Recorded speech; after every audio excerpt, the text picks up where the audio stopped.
Hi, everybody. Just been sitting in the virtual backstage getting so nervous because I know you're already in the chat. You're from all over the world. It's so lovely to have you here with us again. And we're super lucky to have John Ridley back this week after his first session with us, which was a 4-week writing challenge. I'm Emily Best. I'm the founder and CEO of Seed&Spark. Seed&Spark is a platform built to support the creative journey wherever you are. We do that through education and inspiration events, crowdfunding. We have the #1 crowdfunding platform in the world for movies and shows, and all sorts of really cool distribution options. And Kelly Stanfill, you're in Sacramento. I'm in Sacramento. So I'm coming to you from occupied Nisenan territory. And I think it's really important for everyone to know where, whose land you're actually living on.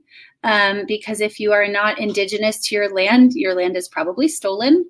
If you're in the US or Canada, one of my favorite apps for this is called nativeland.ca. And it's a beautiful geolocating app that can tell you whose territory you're actually on. And it's really important to practice those acknowledgements when you can. My family will be running around in the background because pandemic, and that's where it is. The creative sustainability sessions are really built to help you figure out what your next step is, work through challenges, and learn from some of the very best in the world. So without further ado, let's bring him on. Shayna, this is Mr. John Ridley. Oh, that timing worked out really well. Thanks. How are you? I'm good, Emily. How are you? Yeah, I know. It's a pandemic. It's almost, why ask anymore? I know. It's hard to, everybody has their own awkward answer to it. At Seed&Spark, we've taken to going, whatever, which I feel like is the best way to do it. John, thank you so much for coming.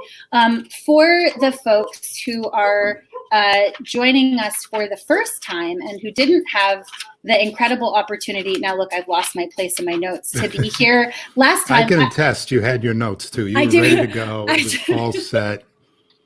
All the rehearsal in the world, live is live. Yeah, that's right. I just wanted to recap really quickly how you unfolded your week-by-week strategy for what you called finished in 4. And you were really generous to people. Like, it could be 4 weeks, it could be 4 months, like give yourself some space. Yeah. Week 1 was about picking the idea, like generating a bunch of ideas and figuring out what the resources I have, what the energy I have, what the interest I have, with the time that I'm in. This is the thing I want to work on, right? That's week 2. And also within that was, what do you, when you're done with that project, what is your goal? Is it to make an indie film that it's just going to be you and your friends? Is it going to be, hey, I need to sell this to a studio? Is it, you're working on a TV project, spec pilot or something. So knowing what your end goal is, because, hey, I'm writing a indie film that's going to cost $200 million. It's great that you wrote it, but that's going to be its own thing. But that's not an indie film. Right. So understanding what you want to accomplish at the end, before you start, whether it's the script itself or what you want to do with the script, you got to know the ending before you can begin. That's right. In my opinion. And let me just say, everything here is my opinion, doesn't make it right. They asked me to show up, I showed up. That's right. Well, we asked Sylvia for you to show up because you have no traceable digital presence, which is also why these sessions are so popular. So week 2 is the draft, getting the thing on paper and just doing it, writing the thing, like not worrying about, not self-editing. Right. And there were so many incredible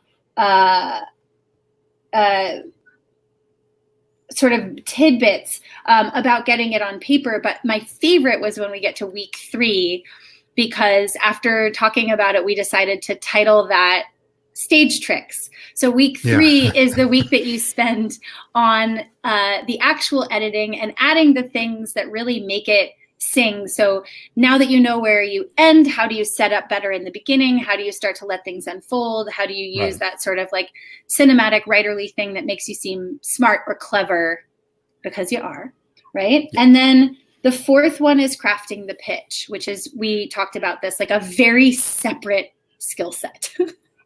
Yeah, it really from is. And writing? that, for a lot of writers, I mean, look, writers, and I don't mean to paint with a broad but you're writers for a reason. Maybe you like being a little bit more alone. You're an introvert. You express yourself better on page than maybe you do verbally, which is okay because believe me, I fall into all of that. But at some point, you got to go out and sell this. And whether it's selling it to your friends and like, hey, we can do this, we can make a movie and we can do it this way, whether it's pitching at a studio, those are things that at some point you need to learn to do. And I just had mentioned, and by the way, I like I said in the original, when we sat down in the 4-week process, that the quality of the material will always rise above the pitch. And I've been in pitches with other people who pitched it differently than I would have. They still sold it. I've been in pitches where I did the whole dog and pony show, walked away with nothing. But the more comfortable you are, the better you are at expressing who you are as a person. Why who you are as a person is going to be in the DNA of that film. Everybody's looking for voices.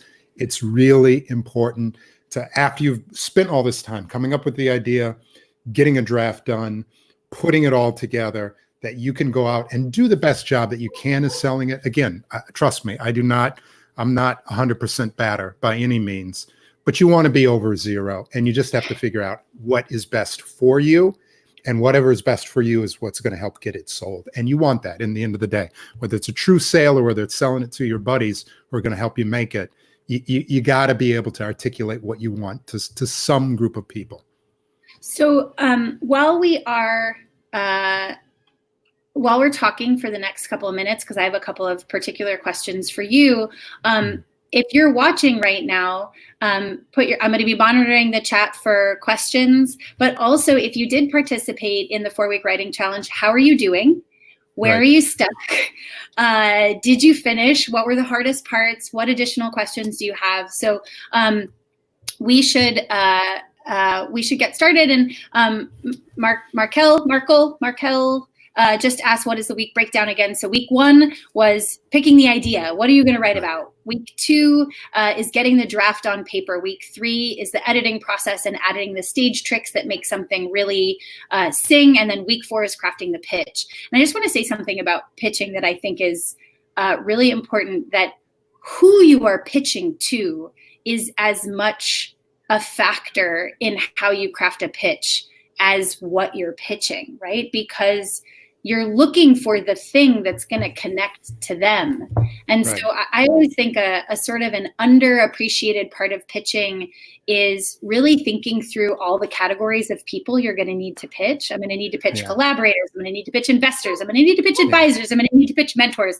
I'm going to need to pitch grant writers. I'm going to need to, and like, how are you crafting these things to speak differently to those different audiences? So that's one piece that I would sort of add into that 4th week, is like training yourself to start to speak to a lot of audiences. Yeah, I think you make a really good point. And by the way, even buyer to buyer, I've taken the same project to different buyers and knew that I had to manipulate the pitch a little bit because, ABC, the network, is different from HBO, is different from Showtime, and really understanding what are the little things that may already be in your script. Not that you got to change it completely, but Showtime, their shows tend to be a little bit more like this. So how does it fit in?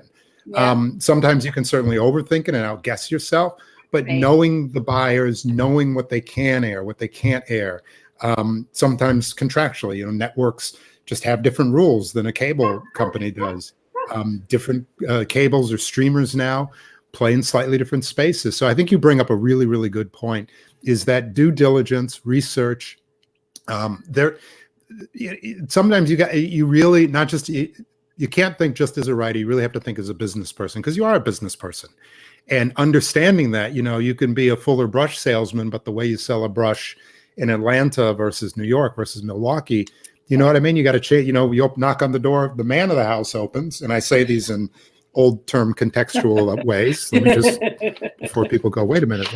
But you know what I'm saying? Well, sir, hello. I just happen to be in your neighborhood. Ma'am, it's so good to meet you. I was just speaking to your neighbor. So just changing that pitch, a little bit along those lines of throwback contextualizing. What, if you ever go back and watch the documentary Salesman, it's, boy, sometimes that's what it's like, just schlepping door to door and knocking on the door and making that pitch. But it's so important to really understand your audience. One of this already, there are so many incredible questions coming in, so I'm actually just going to start taking audience questions. So one of the first ones that I think is so compelling is, how do you know when something's ready?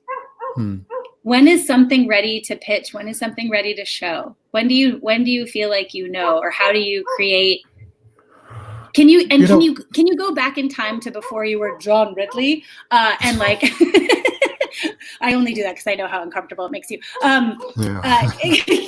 Can we go back in time and think a little bit like before your reputation preceded you and you were going in with things? Like, how did you mark something as ready? Well, one thing, I know you're kind of kidding on the square, but let me say really quickly that I'm still John Ridley. Everybody sees me differently, but that's something some of you, maybe probably all of you, are going to have to reckon with someday, how you see yourself and how other people perceive you. And in some ways, I wish that being the me that I am now meant that I could just show up and put a script on people's desk and say, you have 3 minutes to make your offer. It's still working and it's still pitching. And for me, when something's done, it's just to get to the point where, and I mean this almost literally, where I'm changing back to the. It's just the changes I make are so micro that I know, okay, I'm at the point, I'm the only one who's really going to see that change. And maybe this scene needs to change. Maybe the first half of the script needs to change. And maybe that's something that, in all honesty, the studio or the network or the buyer is going to tell me. We love the way it opens. The ending's not quite there yet. It's great, but you're not relating to this part of the audience that we want to reach. But when my changes become so micro, it's just moving, not remodeling the room, not remodeling the furniture in the room. It's, the fork on the table that I'm now moving from here to here. That's when it's done. And you will know. You're always gonna, I don't watch things that I've done. I don't go back and look at things. I don't have posters all around of things I've done, because it's never really done.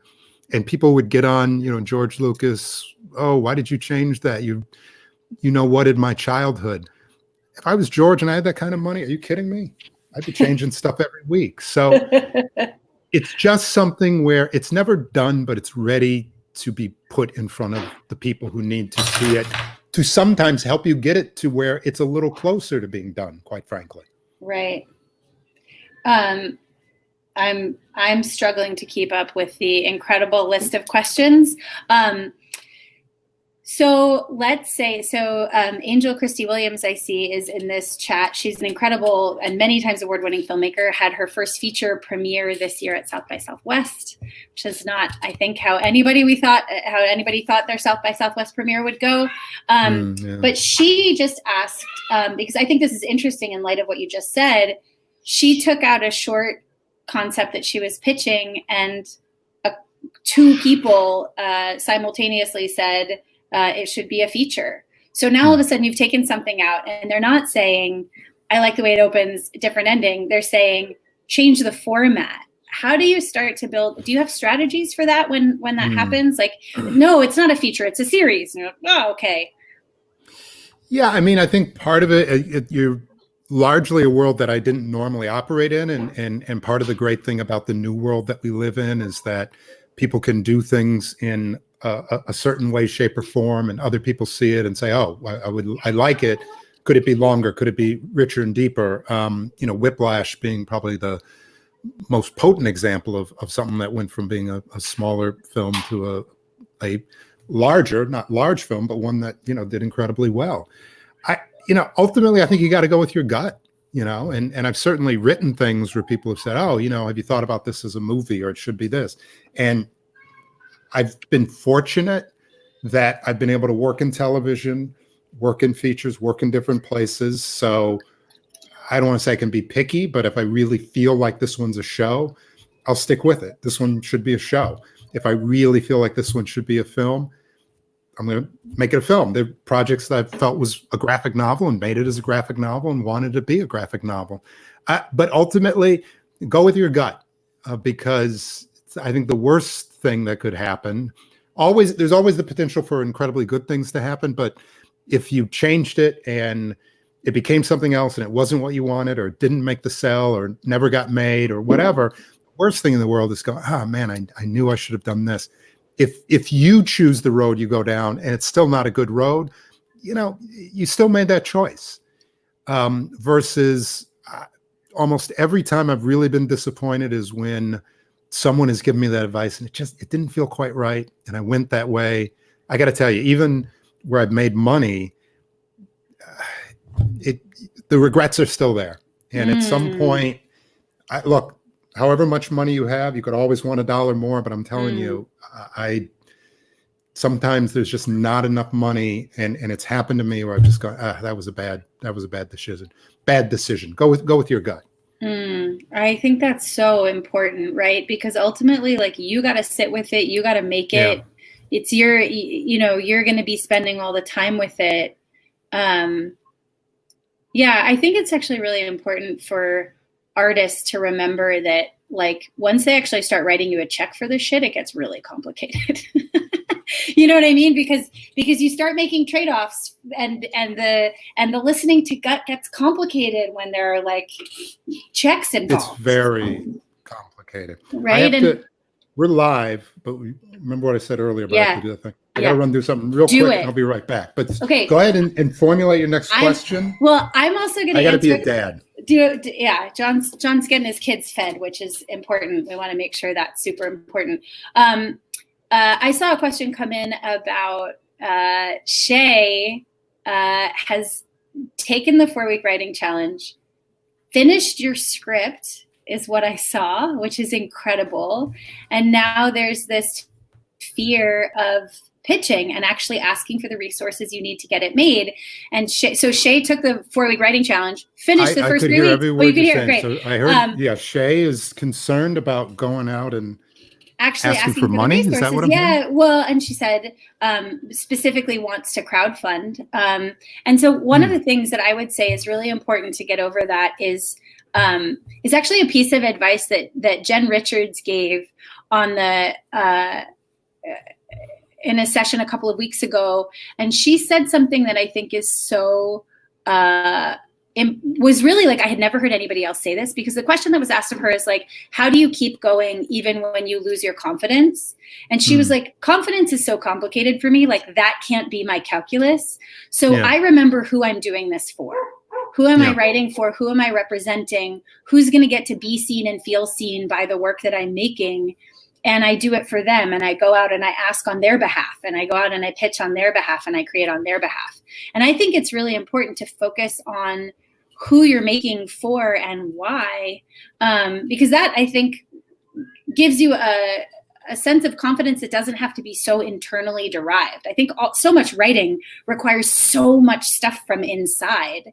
Then, take advantage of what's around you a little bit and derive some from there. Yeah, I would also say to Shay, I mean, look, these companies are there to spend their money. They need content. I mean, right now they could not be, as little as going on and being filmed. I've never had more people calling, wanting to do things and needing things. So and Shay, if you want to recontextualize your question, because I don't want to make assumptions about what you're saying, but based on what I think you're saying, you put in the work.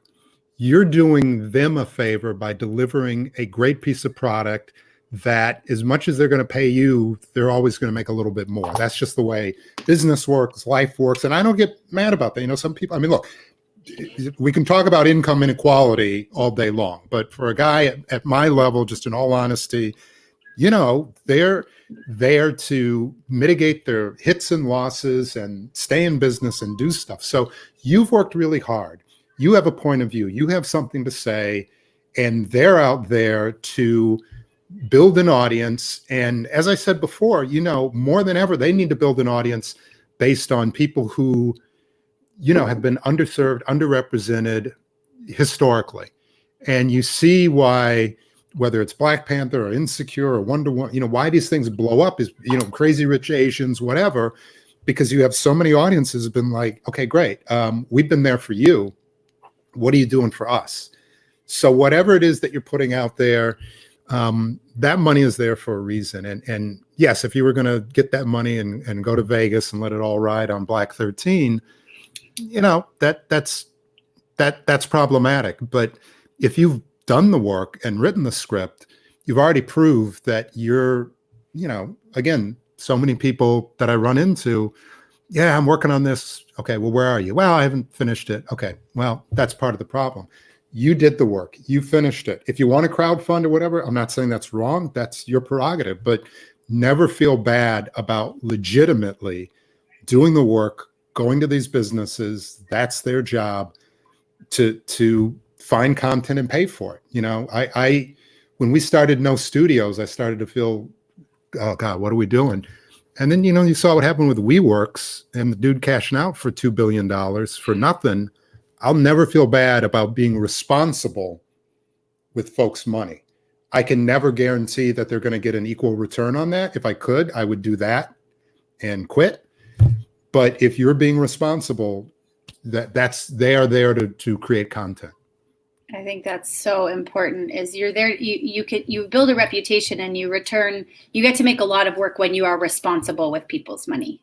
Yes. Right? Like, yes. My first film did not make its money back, but many of those folks invested in Seed&Spark because we were transparent and responsible.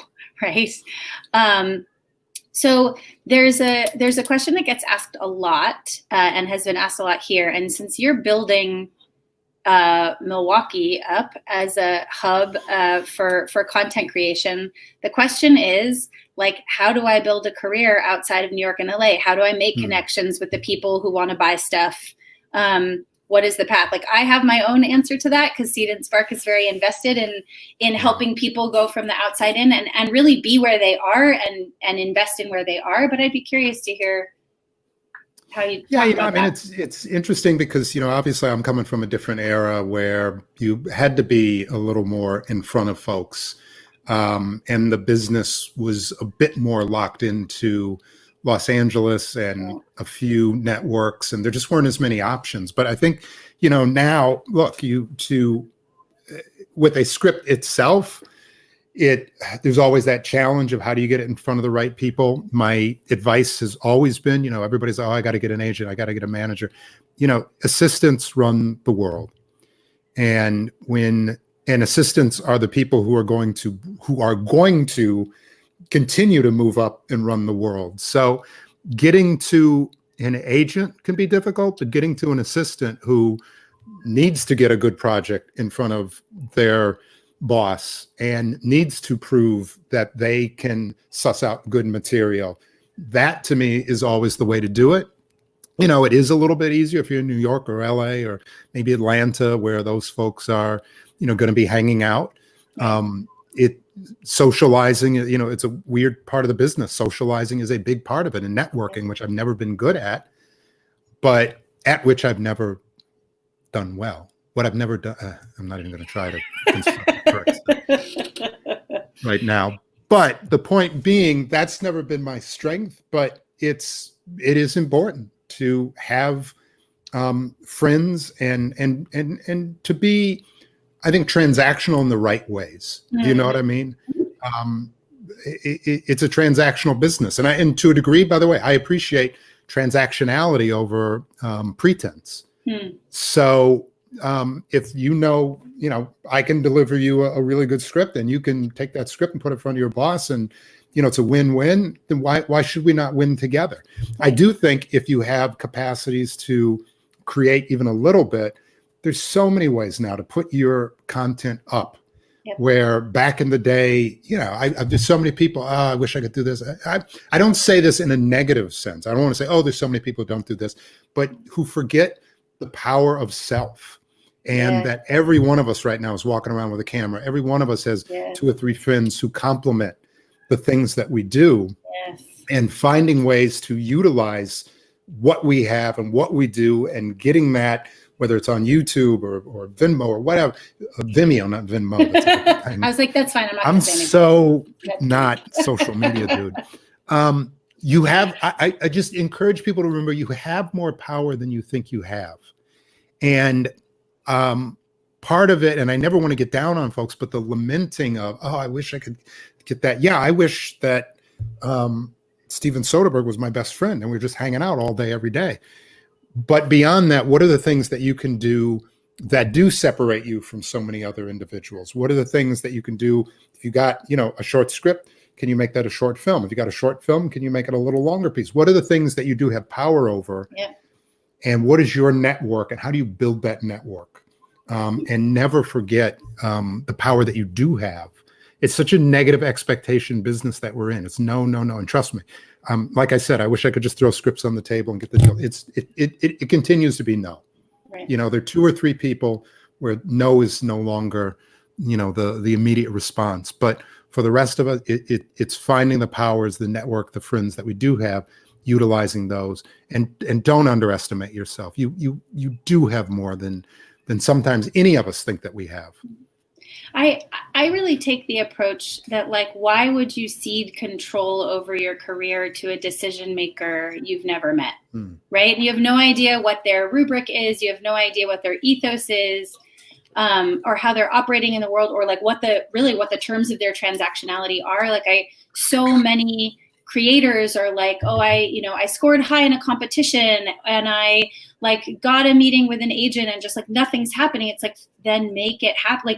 Right. Make it happen. So we had an amazing session with Mark Duplass. Was that one last week? I can't remember. I don't know what time is anymore.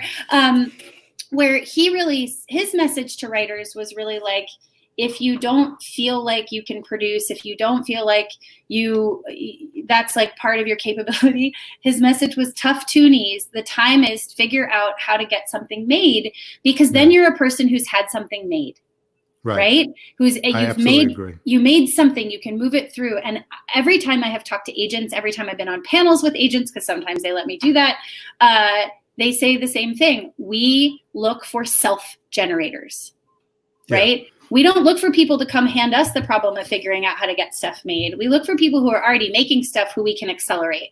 And you have to remember that an agent or a manager is trying to make money off you, right? So they need some proof of concept, right? That there's going to be some money to be made off of you. And that is, speaking of transactionality, that's a really important piece of understanding what those transactions are. So these questions come up over and over again about, what do I do if no one wants my stuff? And it's like, then you got to make your own stuff.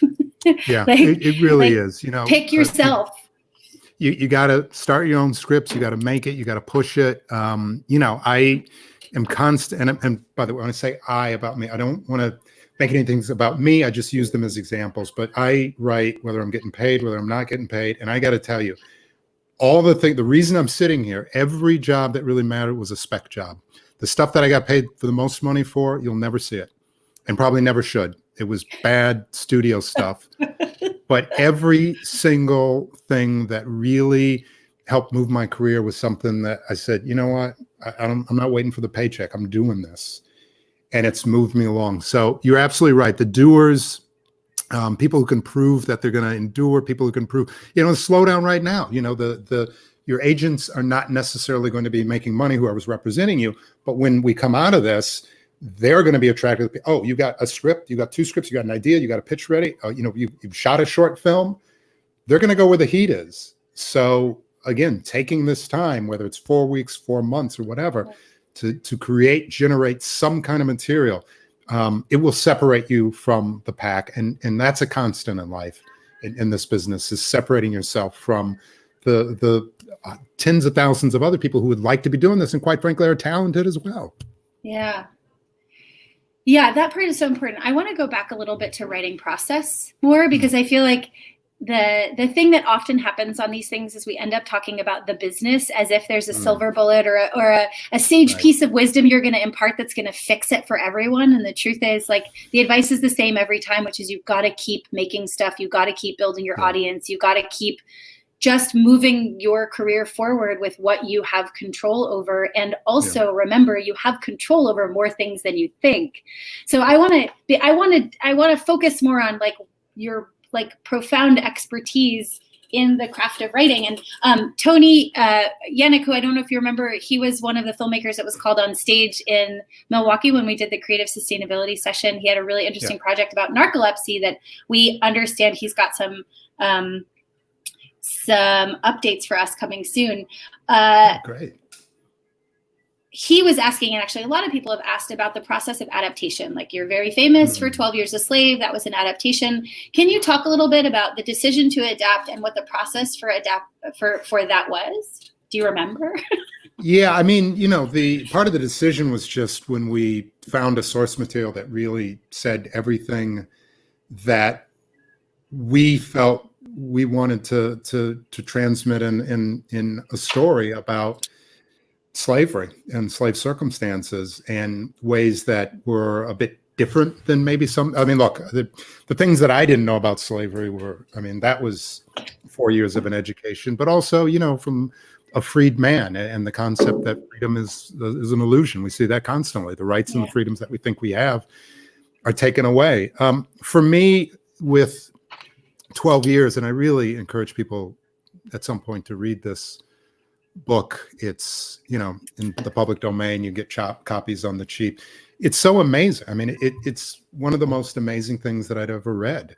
So for me in that instance, it was to try to take myself out of the equation as much as possible, to really take what was on the page, Solomon's language, his perspective. There were so many moments where, and I'm certainly not a tough guy, but just as a person of color in around 2013, there were just moments where you're like, oh, well, Solomon, he's got to fight back, and now he should fight back. And there is a moment where he fights back, and that was in the story, but that was it. And there was just to not write it in a modern sensibility, to not inject things that I emotionally maybe felt like, well, the story needs this or the story needs that, or even in other places, as we were talking more specifically about how is this as a film different from what is on the page. And there were some things that were pitched around, not necessarily bad ideas, but I'm very happy that none of them made it into the book, into the film, simply for the sake of being in there, simply for the sake of, well, wouldn't it be great if in the story this happened? Don't you think we might need this now? And that it was much more honorific. I think the challenge is always going to be, it's like adapting something from the stage to film. Stage plays are stage plays for a reason, and their limitations are sometimes their strengths, their minimalism, what makes them great. If you see Glengarry Glen Ross, I think that is great as a film, but it leans into, some of the greatest actors of a generation just sitting around being the greatest actors of a generation. Same with, I was afraid of Virginia Woolf, which is, expands a little bit, but you just largely sit there and watch and go, well, this is just great actors doing great dialogue. It's a challenge sometimes making something different, but still holding on to what made it great. Sometimes it works, sometimes it doesn't. But in adaptation, it's tricky, because a lot of times now the things that people adapt are the things that were really great for a reason. Yes, you can pick whatever, Double Indemnity, and I hate to say this because I was an advocate against it, but Gone with the Wind, whatever it is that is big and popular in its space. And now you're saying, okay, we're going to put it into a different way, a different format. So there are people who come to it and they're like, you took this thing that I loved and you've done that with it. Or it can be Game of Thrones, where you take this thing that people love and it's even bigger.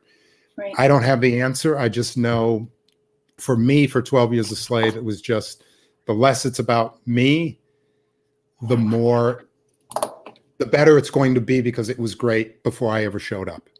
Oh my God. Yes.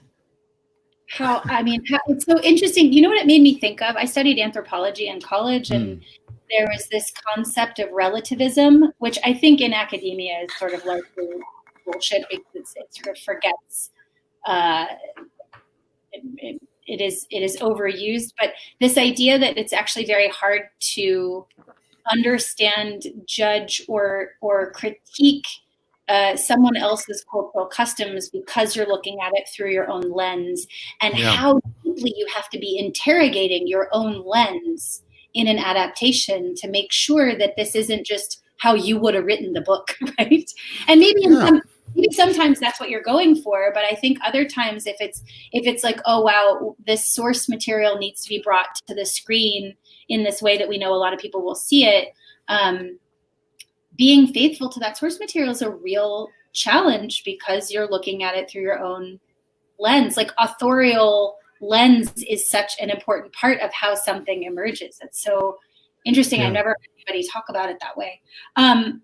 Well, okay, so in order to produce something like 12 Years a Slave, you have to have quite a routine. And I know I'm going to ask a question and I'm going to make a caveat for everyone. John Ridley's been a professional writer for a really long time. His routines are in place. There's a lot of deadlines. But how have your last 4 weeks been as a writer? What have you been doing, and how do you structure your days to do it? You know, my last 4 weeks have been, good. They've been productive. Some of it has been necessary productivity. Nothing makes you productive like a deadline, and a lot of what I do now is structuring things based on deadlines. So I may be working on one thing and you'll get a call about something and we need it by, next week, Friday. And it's like, okay, well, this needs to go over here and I need to get this. For me, for better or worse, there are things that are so routine. I know I can blow off part of the day and I'm still going to get it done. I know I can catch up. I was short this day and catch up tomorrow. But I think just what you're saying in terms of routine is so important. What's so difficult about this pandemic is all of us have lost our routines. So there was an element for me, just as a husband and a father, I would know honestly that some of my best writing or most prodigious or prolific, or the most I would get done during the day is while I was waiting for my kids at school. And I'd sit in the car and I'm telling you, I got so many pages done, sitting awkwardly on the armrest, typing, because it's like, I know I got X amount of time before they come out. I'm away. I'm going to get this much done. And I did over the last 5 or 6 years. That would be where I would get the most work done. Wow. Because it was just this little bubble of isolation. Yeah. And everything else, at home, I can get a couple of pages done, but I haven't gone through these 35 websites yet to look at this. I haven't, what is that thing over there? That annoys me. I can procrastinate with the best of them. So in this loss of routine, for me, when the pandemic started, it was like, okay, I'm still going to get up where I normally got up and start my day. And then it was like, well, that would slide by an hour. And now it's just, you get up when you get up. What difference does it make? So finding those elements in your life where you can say, okay, here's the routine I can do. Yeah. Maybe I can't go to the place where I used to write. I used to hang out here and I would write. Well, they've closed down. But here's this other place that's either as quiet as I need to be or slightly populated the way I need it to be so I can write. Here are these couple of things that I'm going to do during the day. I'm going to walk the dog. I'm going to do this. And then my writing fits before or after that. Yeah. Right. Maintaining some sense of routine is incredibly important, because the moment any of us get out of that, whatever it is, if it's, workout, if it's yoga, if it's spending time with our partners, if it's socializing in some way, you start getting out of that routine and everything gets funky. So for you, for everybody, right, maintaining some sense of normalcy in this horribly abnormal time is important, just for mind, body, and spirit. For you all, as writers or creators, making sure that, used to be my old routine before I was all about deadlines, was I would, before I even got out of bed, I would have a laptop. They were bigger and chunkier back in the day, but lay in bed until I got at least 5 pages done. Start the day with 5. Wow. If your goal is 10 and you start with 5, your day is free. And by the way, I would always know if my goal was 5 in the morning, I would write 6. Because now I only have 4 later in the day. Oh my God, I'm a rock star. I only have 4 later in the day. But again, your overall day may be 5 pages. But if you write 3.5 in the morning, it's ease. And by the way, then, it's like one of the regrets of public speaking is like, once you get done, oh man, if I could do that interview again, now I have all the answers now. Yeah. So, you blow through 3.5 pages, 4 pages, you're out running, you're thinking about it. Oh, you know what, those two of those 4 pages sucked. But now that I'm, free of it, I can go back and flow through it. But it really is for your health, your well-being, your productivity, routine. Find some version of a routine and stick to it. 4 o'clock, always behind the computer writing, always going to go for, whether it's a run, yoga, workout, but I'm going to play that one song that makes me think about what I'm writing. Today I went for a run. I'm working on a project now, and one song that made me think about I played that whole song for 45 minutes. Wow. Because that whole run I'm running. I literally today, I forgot whether I made a particular loop that I normally make to get a couple extra meters in, because I was thinking so much about the writing. But that was part of the routine. So Emily, you make a really great point, is that if you don't have that routine, whatever it is, all of a sudden that 4.5 pages, 5 pages you used to be able to write into the day, I haven't done anything. I suck. Oh, I didn't do anything today. Tomorrow, well, now it's been 4 days. I haven't written anything. Well, the idea probably sucked anyway. I'm not excited about, as opposed to getting through it, getting it done, looking at it. Hey, you know what? 3/4 of it did suck, but that quarter that was good, now I can build something on this. Right. It's interesting. I've been thinking a lot recently about context switching. So in the course of your writing, you're doing a lot of context switching. Well, first of all, I just want to say what you just framed is actually that every part of your day is kind of the writing process, right? So yes. You're going for a run, and that's part of your writing process. And it's not sitting down and writing, but it's a really, like, you have to have a thinking process. Yeah. The actual, for me, the writing process is the least part of the day. And the thinking process and the mulling process and the reconsidering process is the majority of the day. Right. And to me, that's important, because if you're just sitting in front of the computer and nothing's coming, trust me, as much as anybody else, it's frustrating. It's, God, I've been sitting here forever. But if you're thinking about it, by the time I got home, I'm like, oh, let me do, God, I don't want to say, showers and cleaning up are secondary to now getting all that stuff on the page, because I've been, thinking about it. So the time you sit in front of one's computer, I mean, that's hard. Yeah. But if you're spending time out walking the dog and you're thinking about it, by the time you get home, oh my gosh, I bet that scene now, it makes sense. Yeah. Or, oh, that 2 pages I wrote. No, if I change those 2 things, that's great. Right. Let that energy, let it flow, get that momentum in your day, however it comes. Yeah. I find that because I have so little free time, because I have 2 really little kids. And so, they wake me up at the insane hours. It was like 4:20 this morning. I think that the first one woke up, and then once she went back to sleep, the other one woke up. And so, and then, I have my work day, and then I spend a little time with my husband. And then by 8 o'clock, I can barely see straight. And I find actually that my brain is working on stuff in the middle of the night, and I will wake up and have to write stuff down or take notes. If I'm, and this is for projects, for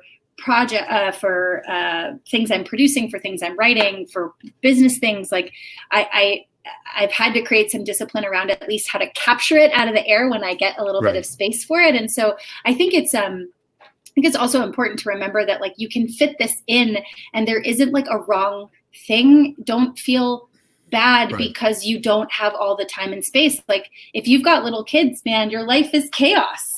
And, if you've got 2 jobs, if you're, and that provides a ton of structure. If you're out of work and you have no structure, that's also really hard. And if you're having a lot of anxiety about your personal situation or the world. Yeah. So this is actually something I wanted to bring up. There's a lot out there to burden your energy. Tony in the comments called it doom scrolling, which is the term for the 35 websites and the shit that pisses you off. I wonder if you could talk a little bit about, like, forging ahead with a lot of noise and a lot of stuff that's very personal to a lot of people. Listen, it's unfortunately the world we live in, and you read statistics all the time about, oh, the world is actually a safer, better place. And yet you look at the world and you wonder how we got here and how we're going to get through tomorrow. Yeah. And it's tough. It's tough for everybody. Everybody's circumstances are different. For me, though, what keeps me going sometimes is because this is the one thing that I can control. You know, this is the one thing that it, you know, when it's in your head and on the page, you know, I'll just say it. There's sometimes you feel like you're God. You know, I can create the world that I want, the way I want. The characters are going to do what they want, what I want them to. It's going to turn out the way that I want. Your godlike abilities, you know, begin to crest the minute you turn that script into somebody else. Wow. But for me, you know, this is my respite. This is my escape from all other things. It is the thing that, you know, other than my family, that can give me continual comfort. And even, you know, family, and in no bad way, it is about responsibility, and it is about, you know, those things that you have to do as a person, as a partner, as a parent, to just get through life. So to me, I always look forward in some ways. And yes, there are days where it's a drag. There are days where the ideas aren't coming. There are days where it's more about taking notes from a studio or network and trying to make them work rather than pure joy writing. But at the same time, even at that, you know, it's okay, I don't agree with these notes, but that's the challenge. I've been given a challenge. How do I take those notes that I don't necessarily agree with and make them work, and so make it feel like it's coming from my voice? How do I, you know, take this project that probably nobody's ever going to love, but I'm going to write it, and I'm going to keep going with it because I love it and it makes me happy. And every step of the way, there's a joy to it, even if it never gets made. So for me, yeah, it's, you know, man, it just seems like the bad news keeps on coming. I do think in life, finding those moments of good news or joy or things that give you a little uplift, you know, whether you're writing a script, whatever you're doing, we got to look for those things. For me, in no studios, that's been a big part of it. Finding, you know, to me, it's seeing Christmas through the eyes of kids again. You know, Christmas is great when you're a kid, you're a young adult, and you're cynical about it. It's just a big marketing ploy. Yeah. And then, you know, you have kids or relations or young people in your life, and you go, no, you know, yeah, it's a big marketing ploy, but the underpinnings of joy and hope and faith and giving are wonderful. Yeah. So for me, and, you know, this thing back here, where is that? Right there? No studios. that's become something. Or I work a lot now with other writers and bringing other voices and doing everything I can to try to encourage another generation. I can't say it's always as successful as I'd like it to be, but that to me is gives me a lot more energy. As you said, Emily, a lot of my life now is just it's routine. You know, get a job, execute, get it out there. I don't want to say that that's not a good thing or important thing, but what are those things for you, for anybody who's listening, that in and among all the noise keeps you going forward? Because if this project ever gets done, I think it was Shay early on, we were saying, you know, your voice is implicitly inviting yet more people to try this and do this if you get it done. Maybe that's your joy. Maybe it's a hyper-personal project. Maybe it's that first paycheck. Maybe you are unemployed, and that first check coming in is going to be, oh my God, I can do this. Yeah. I can make a career. Mom, get off my back. Yeah. So whatever that thing is that she's not going to get off your back until you have health insurance. You know this, right? Right. Listen, your mom, if your mom really loves you, she'll never get off your back no matter what. But, that's right. But what are those things for you that give you joy, give you hope, allow you to move forward? Focus on that. And I don't mean that in a Pollyannish way, but you know, you've chosen to write for a reason. So never lose sight of what that reason is. Because that always, that remains, whether you're having a great career, whether your career's up or down. And trust me, my career has been all over the place, but why I wanted to get into this business, that has never changed. And I will always stay with that, you know, as long as I can, until, you know, this is a business where you don't normally get to decide when you're done. Other people get to decide, but until that time arrives, I'm going to try to maintain, and you should too.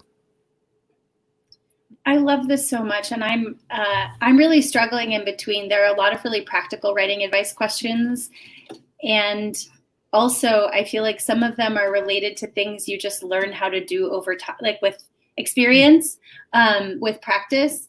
And I'm maybe it's just where I am personally. I'm just really appreciating this sort of like inspirational piece where it's about how you think about it. Like I feel like a lot of the questions that we get from writers are sort of this antagonistic relationship to their writing. And I, as a writer of lots of different things, I definitely feel that sometimes, that like, the getting it down on paper is going to be the thing. But the psychology of like caring for it, caring for yourself in a certain way, and also making space for it because it's what you can control, I think is so important right now when people are it's easier than ever to find ways to be stuck. Yeah. I mean, one of the things that I would say, and, when I was in my teen years, I wanted to be a great guitarist, and somebody asked me once, he goes, "Oh, so what's your favorite guitar solo?" And I said, "Oh, gee, I don't know." And he's go, "What do you mean you don't know? I mean, is it Hendrix? Is it Pete Townsend? Is it, Clapton, Beck?" I said, "I don't know." And he's go, "Well, how are you going to be a great guitarist if you don't love guitar solos?" And it's like, wow, okay, that's deep. So if you don't love this to the exclusion of almost every other thing in your life, and I say almost every because if I wasn't married to the person I'm married to, anybody else, it wouldn't have worked, because almost I cannot tell you how many times I've had to, she's known that my head is in the script, even though I'm sitting with her friends or at a wedding or whatever, because if I struggle with writing and getting it done and getting it on the page as much as anybody else. But at the same time, if I had a choice between writing and doing almost any other thing, I would be writing. There are very few other things that I would rather be doing. So the things that you're talking about, the struggles and how do I keep going, and the difference between the practical advice and the emotional advice, all that stuff, it's like anything else. I don't necessarily subscribe to the Malcolm Gladwell 10,000 hours rule. I think that's a little bit pop psychology, but it's like anything else. Yes, the more you do it, the more you're going to learn habits or tricks or understanding. If I'm writing for a studio, I need to, in 15 pages, I got to do this, I got to get that. It can't be 300-page script. I got to focus more on the lead. Why am I giving this dialogue to a side character when the lead, she should be saying this line? Those are things that you're going to learn over time. But, if you don't, when I was in my high school basketball team, I wasn't the guy who wanted to go out and shoot baskets, on the weekend. And it's the other kid who did, who's going to be the star athlete. You know what I mean? It's the work that you put in. It's the time that you spend. It's, Emily, part of the reason, I know that you were going to ask me about how my writing went, and I'm hesitant to say because I've written 3, 4, 5, 6 things in those 4 weeks. I'm not kidding. 3, 4, 5, 6 things. But I also don't want people to hear that and go, okay, well, I can't do that. It's you do what you can do. Yeah. But if you don't love this, to almost, I really say almost, because yes, you should be in a healthy relationship. Yes, you should focus on people, but there's a reason I'm not on social media. There's a reason I don't have, I'll just tell you a real quick story. When I got a car and I got it set up, and the guy was helping me, and he wanted to hook up my phone to the, whatever, the electronic thingy thing, so you can dial from your touch screen. Yes. And he set up my phone and he looked at it and he go, "Oh, I think I didn't do this right." And I said, "No, you did it right." And he go, "But there's nobody in your contacts." And I said, "Yeah, no, there's nobody in my contacts." And he looked at me and go, "That's really sad." And I said, "You just need to help me set up my car."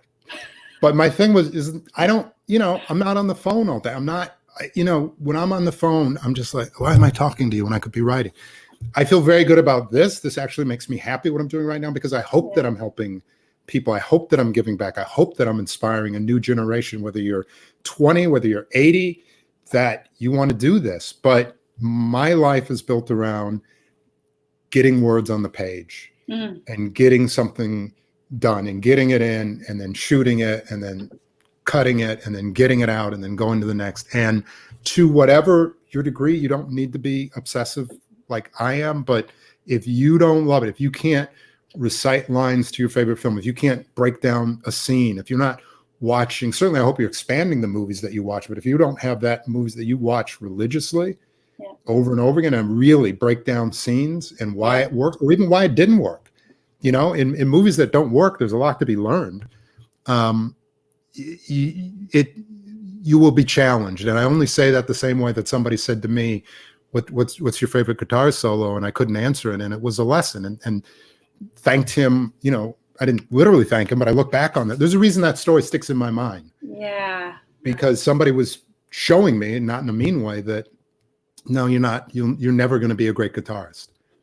But so in writing or creating or whatever you're doing, you know, a chef that loves to cook is obsessive. A painter, a dancer, whomever is obsessive. And if it's something that, you know, it's the bumper sticker, I'd rather be writing. And if you don't feel that way, I'm not going to say that you're never going to make a sale. I'm not going to say that you're not going to have a nice career, but there's a little bit of a challenge and maybe it's something you might want to think about. Yeah. And I want to add to that, in order to do that thing that you really care about, you often have to do a lot of other things that are less in your like favorite things to do. So you've been a showrunner, which is basically the CEO of a multi-million-dollar corporation, right? With like intense deadlines, right? They hand you a huge budget, you have to build a huge crew, and now you have to run this shit on time, on budget, and don't fuck it up, right? Or you have the network breathing down your neck. So thinking through also that being able to do the thing that you really love means a lot of time spent doing things you love less, right? That networking piece, that pitching piece, that producing piece, like you still have to do that to be dedicated to the thing that you love. And there are things that you will have to do where you would rather be writing in order to keep writing, right? In order to keep advancing that's part of the hard part is I would literally be, you know, on a set or looking at cuts or somewhere, and I would just be thinking to myself, oh, why can't I just write? You know, this is not correct.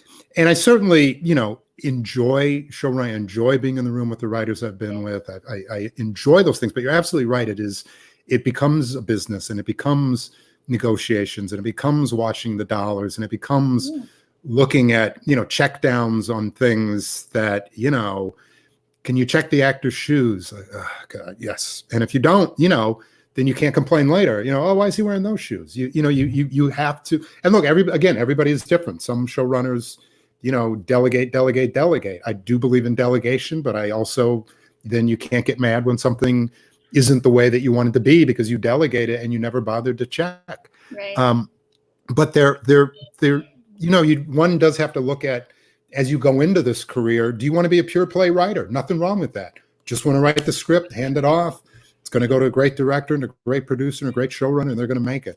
I want to write and direct. I wanted to write and direct and produce. But as we said, you know, Emily, when we sat down once and talked when we were in Inglewood, I forget where we were, but we were talking, and I said, look, if the more you are going to take on, the better group of friends you better have, and the more you better trust them. Because if you get to a point where you're writing, producing, directing, show running, and you can't stand anybody coming to you and saying, yeah, it's not there yet.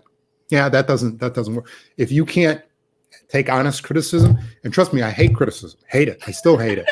But I have a group of people that when they say something, I better listen, because they're there because they're great at what they do. They're there because I trust them. They're there because they trust me. So, you know, that next phase, a lot of what we've talked about, you know, today was certainly that getting things on the page, but then in what's next, part of what's next, when you finish that script, what is your tolerance level for giving that script to your friends and having them come back and say, yeah, you know, it's all right. No, screw that. It's great. Well, but they're your friends, you know? Yeah. and segregating. Yeah, okay, maybe those 3 notes, they didn't quite get it, but that one, there's something there. And I need to look at that. Right. So part of that in getting it done, and a lot of what we talk about getting it done, is again leaning on that network of people who are around you and the people who can look at what you've done and said, okay, it's close, but it's not quite there. Or it's good and it can be great. It's great, it can be phenomenal. It's phenomenal, it can be singular. Who are those people who are going to help you continue to be objective? If you're obsessive, you also need to be objective, or have someone around you in your circle who have the capacity to be slightly more objective and never lose that that ability to absorb it. One of the reasons American Crime was so good was not me. It was Michael McDonald, the producer I was working with, who could come to me and say, I know what you wrote, but we got to change that. And he was great because he wasn't the guy who had a note about every single thing. Yeah. But when he had a note, I knew it was time to listen. Right. And I cannot tell you how many places where I think about it where, I mean, there's nothing, I shouldn't say I hate to tell you in the sense that it just shows how much, whatever level people think I am, I still have things to learn. So I shouldn't say I hate to say it. I only hate to say it in the sense that I'm still wrong more than I'm right. And if you don't have somebody next to you who can help you be more right, that's just as problematic. And as you continue your journey, and one of the things that keeps me going, we talk about the things that keep me going, it's not the positivity, and we talked about this before, Emily. It's not the positivity, it's the negativity. Positivity is worse. In my opinion, it's much worse. Negativity it always gives you something to struggle against, fight against. I don't want to say prove yourself, but to me, there's nothing better than, pointing to the scoreboard. At this point in my career, I don't care what you think, look at the scoreboard. We're doing pretty well. But you also have to have other people on your team who are saying, if we're keeping with the sports metaphor, no more deep passes, man. Let's just go for 5 yards, get it done, get the first down, we'll regroup. Right. Stop with the long ball. We got to change the game. You know what? I know you love passing. The run game is working today. We got to go with the run game. Whatever that is, and if you say, I don't care, I'm passing it. Okay, well, don't get mad when the team kind of folds on you because they see today's a run game day. Right. Today's a short pass day. Whatever that is, you got to rely on you. Never lose your ability to rely on good advice, good counsel, good friends. People ask me like how I get through anything. And I'm like, my family, my husband, my team, I have a coven of witches. Like, they're just my very closest girlfriends who I go to for exactly that sort of thing you're talking about. Like, is this the thing that I think it is? It doesn't need to be improved. The people whose advice you can always take. Well, we're over time, so we have to do 2 things. And the first is, can you tell these beautiful people what you're doing at No Studios in Milwaukee? Well, we're doing, I'll tell you, look, like everybody else, we've unfortunately been challenged. A lot of what we wanted to do was around bringing people literally together.